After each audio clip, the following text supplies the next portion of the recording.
Hello and welcome to the Wire's Facebook chat on election results, and what an election result it's turning out to be in 5 states. Very few people, including exit polls, predicted these kind of results. Tamil Nadu proving the biggest surprise. This is perhaps the first time in 30 odd years that the same party has been returned to power. In West Bengal, Didi is sweeping everything before her. Assam, where the BJP was making its debut in a manner of speaking, has trounced the Congress.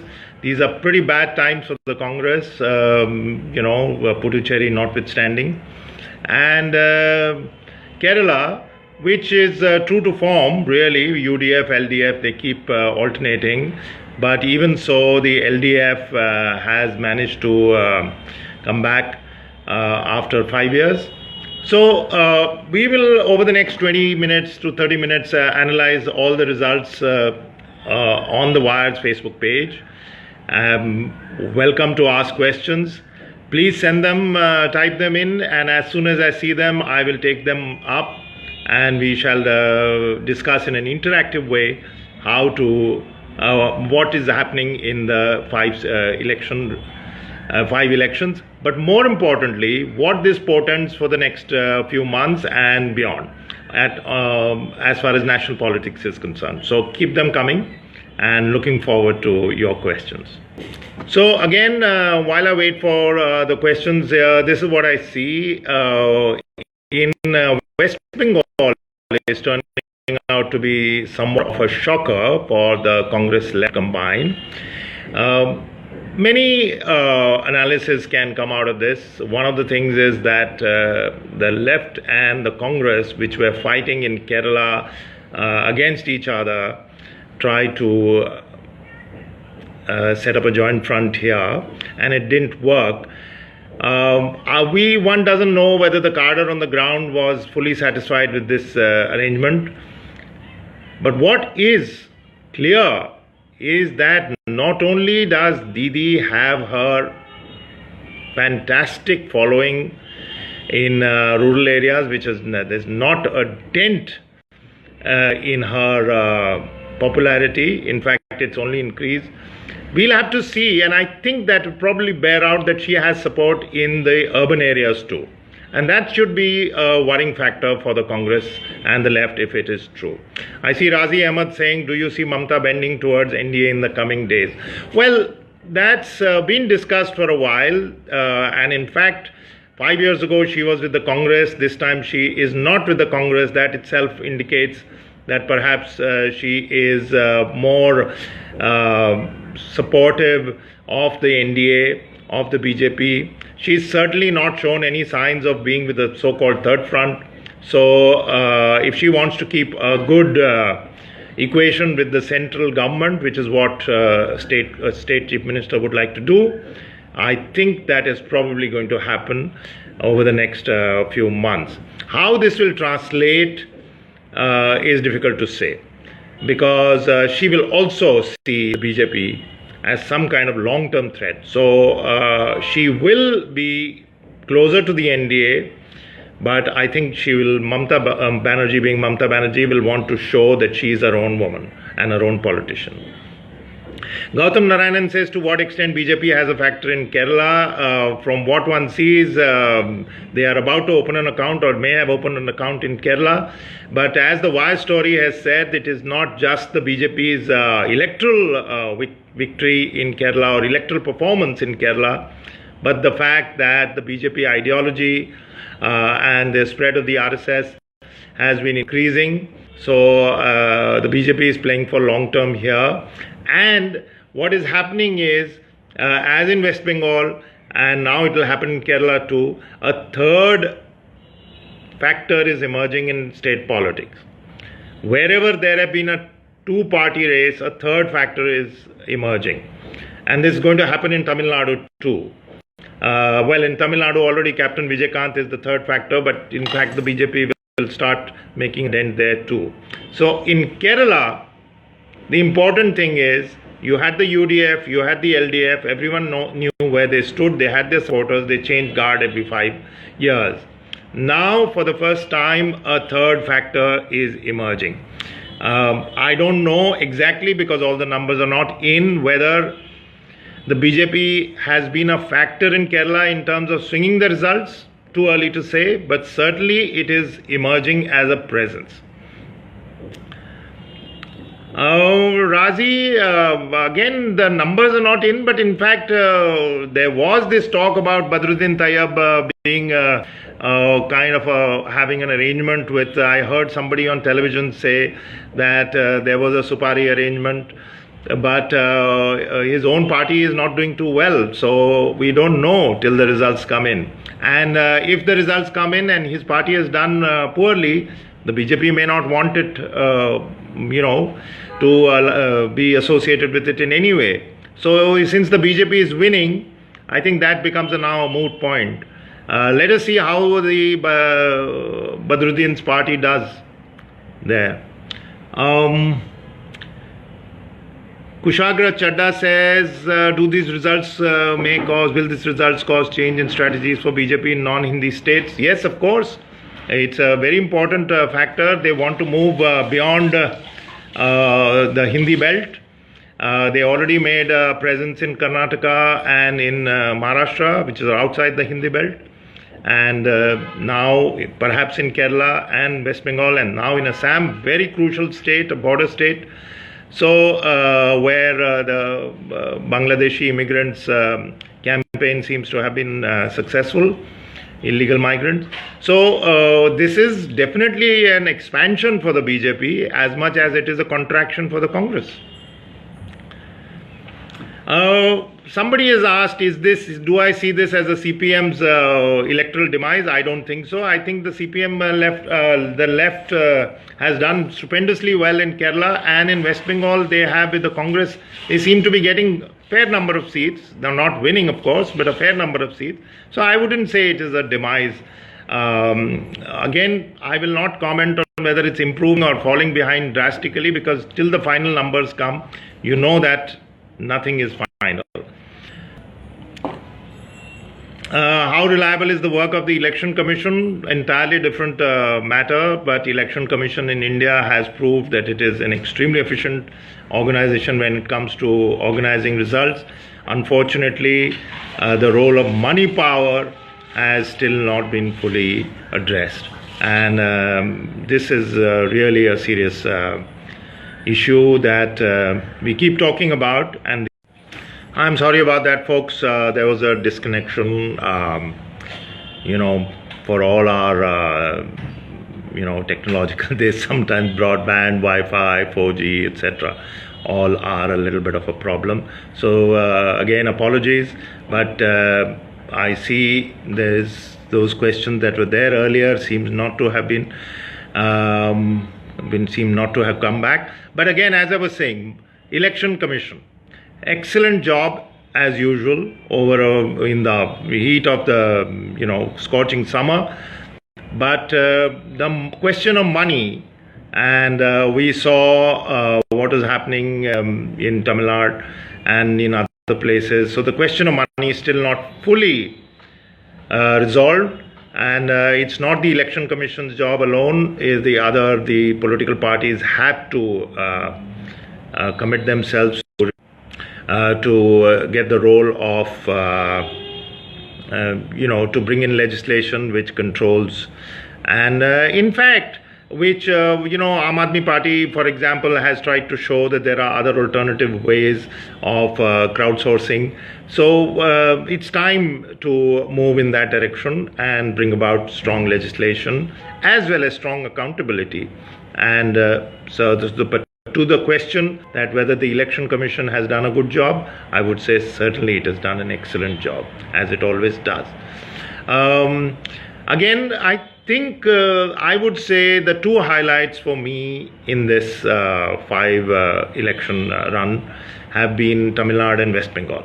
Certainly Assam, the BJP's victory is excellent for the party, but we must take into note that there was a 15-year incumbency, and the BJP, along with some defectors, and acute, very fine election strategizing, has won in a crucial state and opened an account in that part of the world. But in Tamil Nadu, for Jayalalitha to, so far the result shows that she's going to come back, for her to buck a trend which was so in place for 30 years, and with all kinds of accusations, the flood mismanagement, she appears to be coming back. And in West Bengal, I think Mamata Banerjee has shown that she is a single person electoral machine that will steamroll over any kind of opposition that comes her way. Remember, the left cadre there was not fully decimated, and the Congress too had a marginal presence. Plus, urban West Bengal was not particularly inclined towards the middle class. West Bengal was moving away from her. But she has shown that not only can she come back, but she can come back with fantastic results. For me, I think that is a huge takeaway, that Mamata Banerjee is going to be an important player in national politics in the years to come. She is now in place for 5 years. Keep those questions coming, folks. There were a lot of questions that were coming, and it was they were rolling on the screen. I'll be happy to address any of those questions. Let's have a look at what the latest trends say.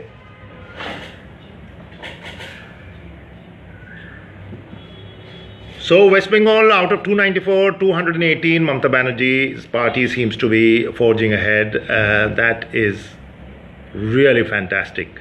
As I was just saying, that she's going to be a player, but I think she's going to be much more than just an ordinary state level player.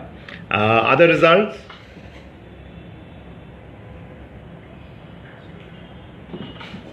Congress 32 in Assam versus BJP 72.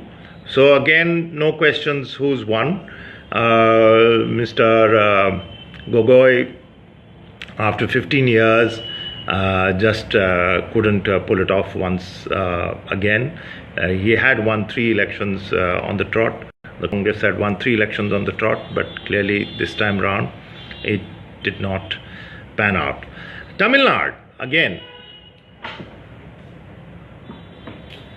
DMK is 99, but Jayalalitha is 124. So I think if there is any reader or any viewer here from Tamil Nadu, maybe we should hear from them why they think that, and this is an interactive session, so please give me your comments too, not just questions, but why they think that Jayalalitha continues to hold so much sway with the voters.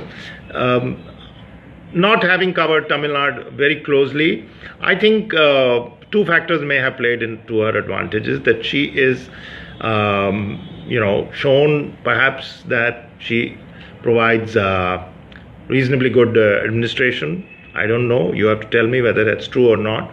And I think the DMK with the Congress just could not capture the imagination of the voters. Captain Vijaykanth, who was against both, has he played a role in dividing the votes? Doesn't seem to be. So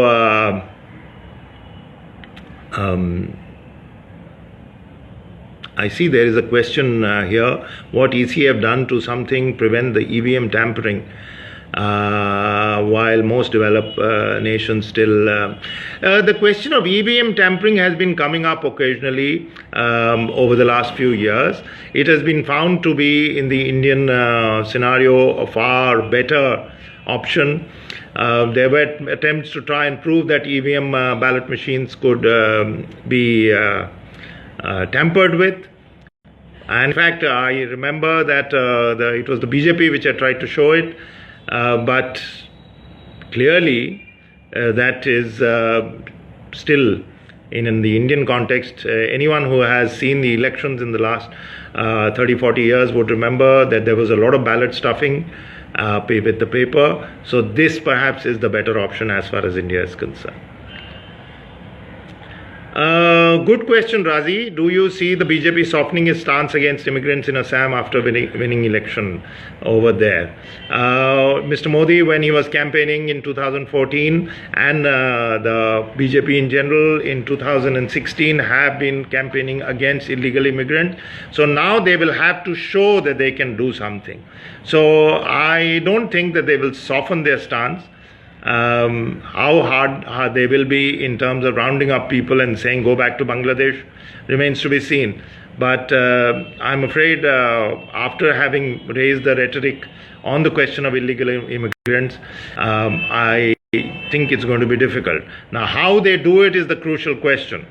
Who are these people? Have they merged and assimilated into Assam and Assamese society? Have they become citizens? Have they got the papers? Those are the issues that are going to matter a lot. So voters are going to hold them to account to say, you promised us something about illegal immigrants, let's see what you do. Okay, so thank you very much, Dharini Padmanabhan. You have come up with a comment. You haven't seen good governance in the past 5 years with AIDMK. Even it is a shock to us to see people forgetful of the past, or if the vote share is broken between all the players. So again, vote shares don't come in right away. So I would wait to see how vote shares play out. But vote shares are very, very important. But in the end, it is the seats that count. So even if there was not good governance, Jayalalitha's AIA-DMK seems to be doing very well, and it cannot be on the issues of something like prohibition, because almost everybody was talking about prohibition. So what was the differentiator? Do you think that the voters in Tamil Nadu were not convinced by the DMK Congress combined or the DMK plus to vote it in? Is that it? Or they have voted for Jayalalitha or against the others? This is a crucial question that we have to see. It's clear, one thing is absolutely clear, that everywhere now, and this has been the pattern, you saw it in Delhi, you saw it in Bihar, and you have seen it in these 5 states, voters are returning full verdict. They are giving one party their mandate. There is none of the hung assembly situation, and there is no less than 50% situation that happened after 2014 in Maharashtra. But now voters are saying, you want to vote, you want to govern, here's our mandate. Full support, 50% plus, in West Bengal's case much more. No excuses now for governments not to perform. Now, we saw that in May 2014 in the general elections, and now we have seen it in the 5 states in we don't know what is happening in Puducherry right now, but we have certainly seen it in 4 states. Full 50% plus mandate. So I think Jayalalitha has a tough task ahead of her, considering that the DMK is not fully wiped out. So it will come in with a fair number of people. So this is going to be a really tough test for her because she does have complete support of the voters. What are these angry birds floating on the screen? Okay. Any more questions coming? Dharini, would you like to expand on your point?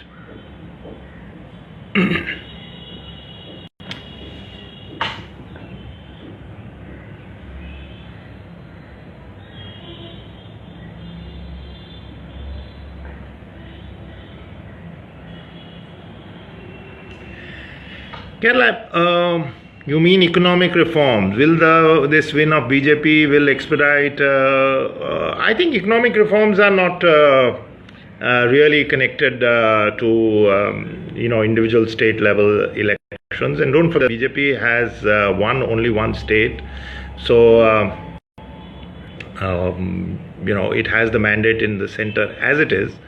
They have NDA has a huge majority. So the economic reforms, and I presume you speak of things like GST, etc., that can go irrespective of whether the state governments, how they perform in the state level. What it should give the BJP far more confidence to approach it, considering that the Congress and the other parties are weakened. We thought that 2 years ago the BJP would be forging ahead with economic reforms in the first year. That didn't exactly happen. So we will have to see whether now, there is no election now till Punjab UP, still some time left for that. So the BJP and the Prime Minister can devote their time to economic reforms and concentrate on getting crucial bills passed. In the Assam elections, AGP have made itself a minnow. Yes, they have killed their party. You're right. I'm sorry I can't read your name, but you're right that the AGP has not played its cards well. The Congress was battling anti-incumbency, absolutely true. It was. 15 years is a long time. In Maharashtra, they lost after, 3 stints at the state level. So 15 years is a long time. People get fed up. They want to change. The BJP offered that change. But thank you, Mr. Mughal. They offered that change. But the AGP had absolutely no excuse. This was a party that was in government at one time. And this time it just did not handle its strategy well. I'm really surprised. This was the AGP was a party with promise at one time and seems to be hurtling towards some sort of irrelevance at the moment. I'm interested to see whether Assam will become a two-party kind of thing, keeping aside Mr. Badruddin's party, whether it will eventually, the BJP will become a dominant force there, and this will reduce the importance of regional parties. It's worth watching. Regional parties are very, very strong, but regional parties have a built-in weakness politically that if they do not keep their constituency in their grip, they have nothing to hold on to. And we have seen that in several states. Mamata Banerjee shows that it can be done, and the DMK parties have shown also that they have a grip which does not allow national parties to enter. And Assam, on the contrary, may turn out to be a state where national parties will have more sway, and the regional parties will be one or two smaller players. Yes, Burak Mariav says hello.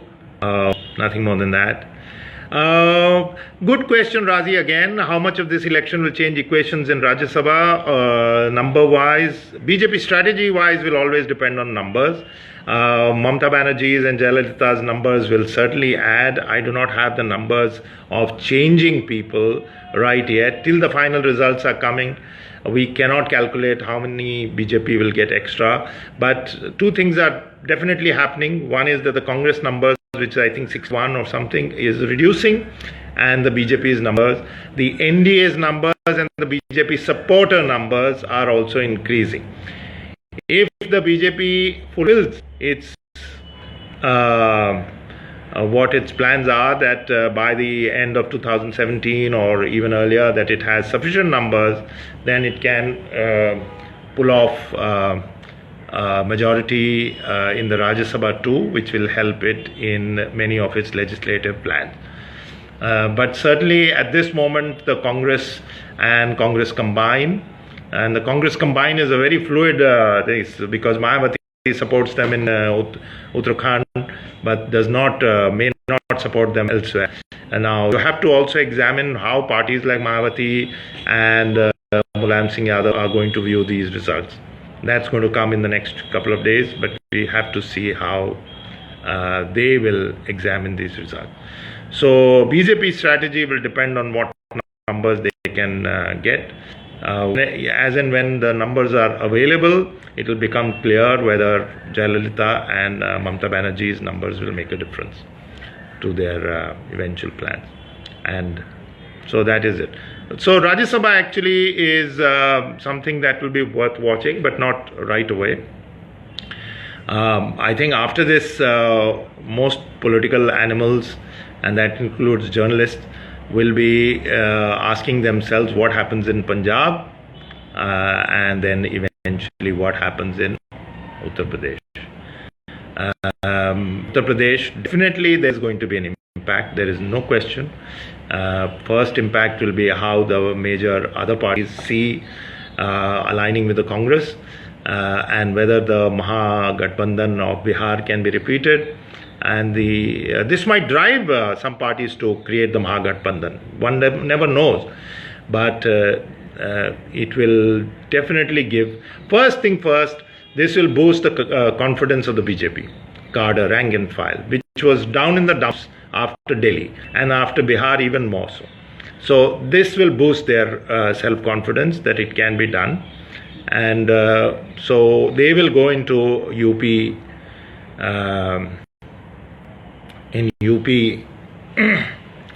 with a renewed sense of purpose.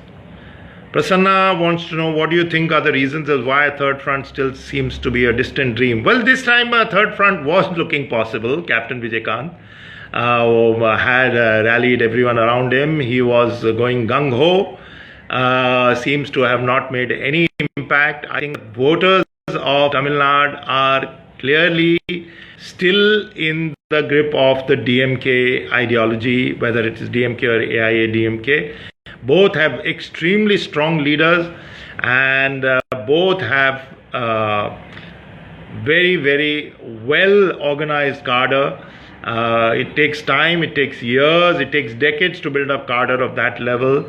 AIA-DMK seems to have done it, and the others are still far away from it. So till leadership, cadre, everything is built up, I seriously doubt a third front will emerge. I think the BJP and the Congress are trying to get inside Tamil Nadu. Congress has been a bit more successful because legacy, but it's going to be a long, long time. Do these results have any implication? Ask Kaustubh. Any implications and learnings for campaign strategists in UP and Punjab? Each state is different.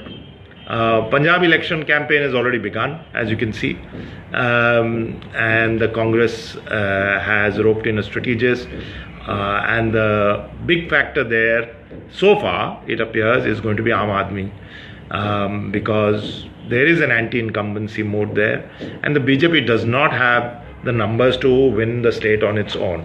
So does the Congress have the numbers, have the strategy, have the leadership and the rank and file support?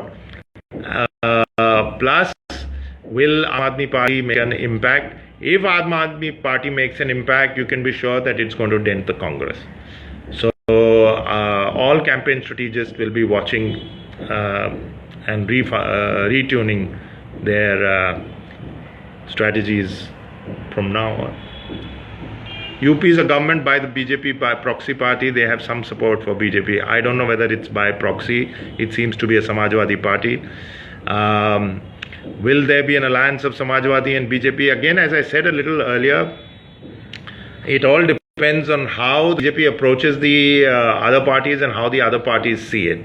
Why Samajwadi party? Why not BJP Mayawati? They have been partners in the past. So we have to see whether who the BJP goes with and who then decides to go it alone, who goes with the Congress, and what is the Congress strategy. I don't know whether it's a proxy government in UP, but certainly Mr. Mulayam Singh Yadav has shown a tendency to be closer to the BJP in the last few months. He walked away from the Mahagathbandhan in Bihar, and that could have made a difference, but it did. I think nobody has asked, or maybe there was some question, but nobody has really asked. The question now, one of the questions now that is going to emerge is the third front. What happens to the third front? The third front is an idea that can only work if there is a sufficient number of, shall we say, players who join hands under a common leadership. Now, at this moment, there is some acceptability around the name of Nitish Kumar, but he just has the support of, let's say, the Congress and the RJD, and maybe one or two others. He signed up Ajit Singh. But will Mamata Banerjee fall in place? Can't say. I would say probably no. Jayalalitha, probably no again. And so who formed the third front? Onkar Mandlekar says, why do you think BJP did so well in Assam? I would say 2 or 3 reasons. 1, anti-incumbency. 2, Congress defections of critical people. And 3, a well-run campaign which focused on the BJP's key issues of anti-immigration and bad governance by the previous government. So clearly they were a superior strategic machine. But do not ignore anti-incumbency. 15 years is a long time. At the same time, as Jayalalitha has shown this time, Mamata has shown, Shivraj Khan showed the last time, anti-incumbency can be bucked, provided you have done good work, and more important, provided your election campaigning is very, very strong. BJP in Assam is probably a huge victory for the party and a huge blow to the Congress, because for the first time it is now in the northeast. It was in the south in Karnataka, now it's in the northeast. So BJP now is emerging as a party with a full national presence.